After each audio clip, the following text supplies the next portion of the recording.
This NBA offseason has been out of control, but I feel like a lot of the focus right now is on the trade stuff. What's going to happen with Kevin Durant? What's going to happen with Kyrie Irving? A variety of different trades. I want to scale this back a little bit and let's talk about free agency. I'm not going to talk about the offseason as a whole in this particular video. Free agency specific, which teams won and which teams lost. Really quickly though, I want to thank the sponsor of today's video, PrizePicks. PrizePicks is a fantastic way to play player props, and there's still plenty of NBA offerings this offseason as well, whether it be the NBA Summer League right now, the NBA 2K League, as well as a ton of different other sports. And the way that it works is you go in and you are trying to predict over or under for a player's performance. So for example, you could go to the Summer League offerings, you could pick between 2 to 5 players, pick over or under on their point total, and if you get your selection correct, you win some cash. And this is just a really fun thing to do alongside Summer League, for example, where you're really invested in maybe a rookie on your team or a high draft pick, or you just feel like you have a good read on how a particular game is gonna go. You can add on to your excitement of watching your new favorite rookie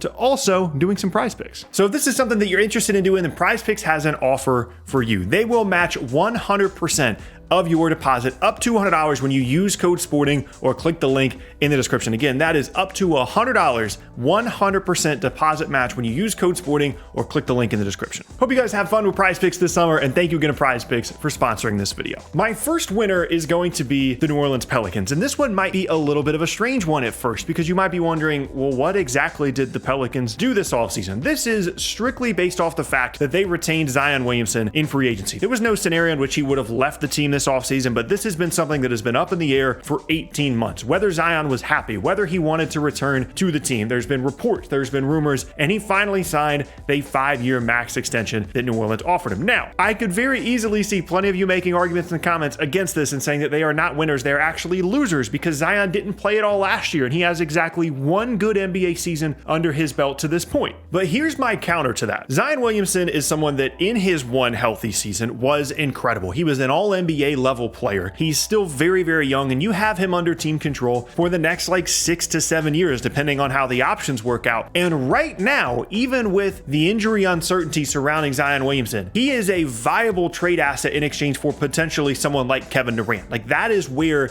his trade value is because of the potential that he's shown, even with the injury stuff. And if he becomes healthy and starts playing well for this team over the next couple of seasons, that trade value only increases or helps him on a team that suddenly is very good. I think it's a testament to what New Orleans has done over the last 8 or 9 months or so, the growth of Brandon Ingram. This is a roster that if Zion is healthy and or they trade him or Ingram or whatever the case may be in exchange for Durant, this is a roster that looks increasingly intriguing over the next couple of seasons and even this season as well as a possible top 7 team, top 6 team in the Western Conference. And all of that excitement would have been tempered had they not been able to bring him back technically in free agency this offseason, despite the fact that it is basically an extension. I love the fact that he is going to stick around, hopefully for now, and play on a New Orleans team that I think is going to be pretty good over the next couple of seasons. And this just removes all of the uncertainty. And to me, that's absolutely a win. Despite the injury stuff, the talent and the youth of Zion Williamson, to me, is still worth it. Next up now, our first loser is the Washington Wizards. And people are going to laugh at me for this one because I just talked about how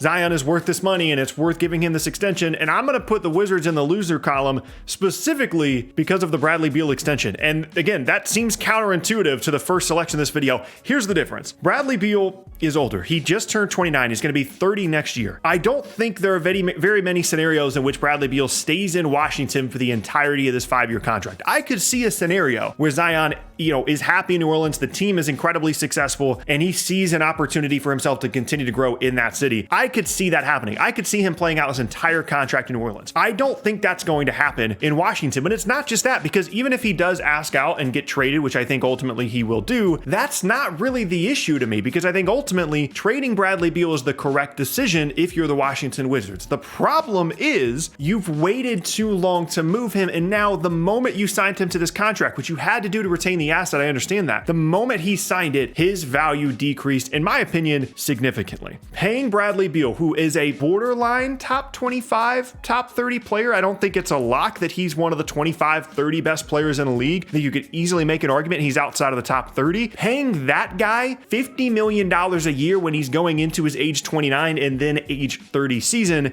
to me, is just not a good idea. They should have traded this guy 2 years ago. Whether he asked to be traded or not, they should have made that move and let someone else take on this bill. And now that he has signed this extension, it not only becomes more difficult to trade him from a logistical standpoint in terms of matching salaries compared to the 26 he was making before, but also lowers his value to his new team that would then be paying him $50 million a year all the way through like his age 34 season. To me, this is an absolute mistake. It never should have gotten to this point. And even though it isn't super specific to this free agency, because obviously him leaving for nothing would have been a massive mistake as well, losing out on the asset, I think they've played this all wrong. They could have been much worse for the last 2 years. They could have had a better draft selection over the last 2 years. And Beal hasn't helped them win a ton of basketball games anyway. There's no real path to them becoming a contender with Bradley Beal on this roster. And so to me, they're a loser. Next up now, though, we have a winner, and I love this one. It's the Milwaukee Bucks, a team that I don't really feel like a lot of people are talking about because we've got all this uncertainty around a variety of different rosters around the league as the Kevin Durant rumors have basically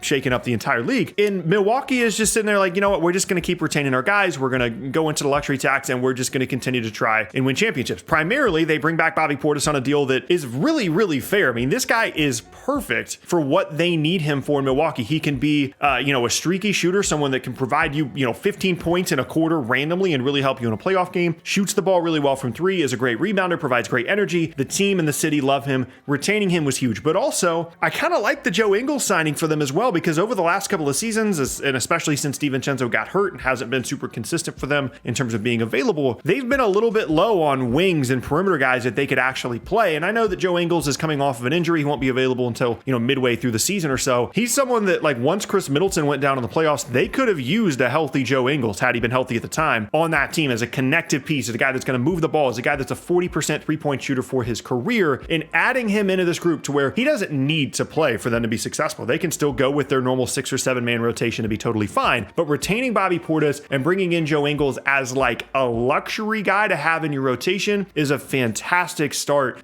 to their offseason and to free agency as a whole. I love this move.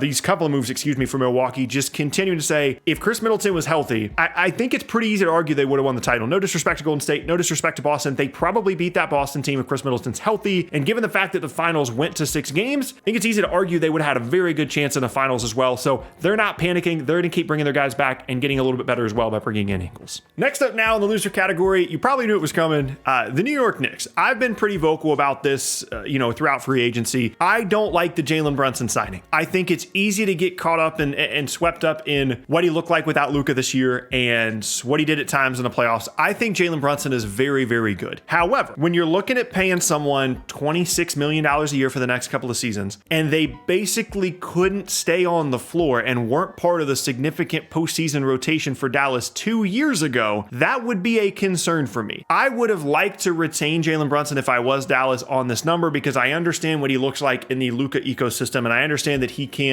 provide a ton of creation with Luka on the floor or without him, and I understand how he fits there. I don't understand how Jalen Brunson fits, or if you can justify not only paying him $26 a year on a team that is probably a play-in team right now, but also that you had to move all these other pieces. Like, they had to move Nerlens Noel, Alec Burks, they had to move Kemba Walker, they had all these, all this draft capital they had to move around just to, in my opinion, overpay Jalen Brunson and create this trio of guys of Brunson, Barrett, and Randall. I understand how badly they've needed a point guard for forever. I get that. But this to me is an overpay, not only in the amount, but also in the moves they had to make it happen to be able to have the amount to sign Brunson. And I just don't think that, quite frankly, I don't think he's as good as everybody thinks that he is. He's a very good player, and he's strong for a smaller guard, and he's going to be good for New York, but he's not going to drastically change the overall outlook of this team this year or moving forward unless he gets significantly better. And again, I would go back to the fact that not this postseason, but the one prior, he basically could not play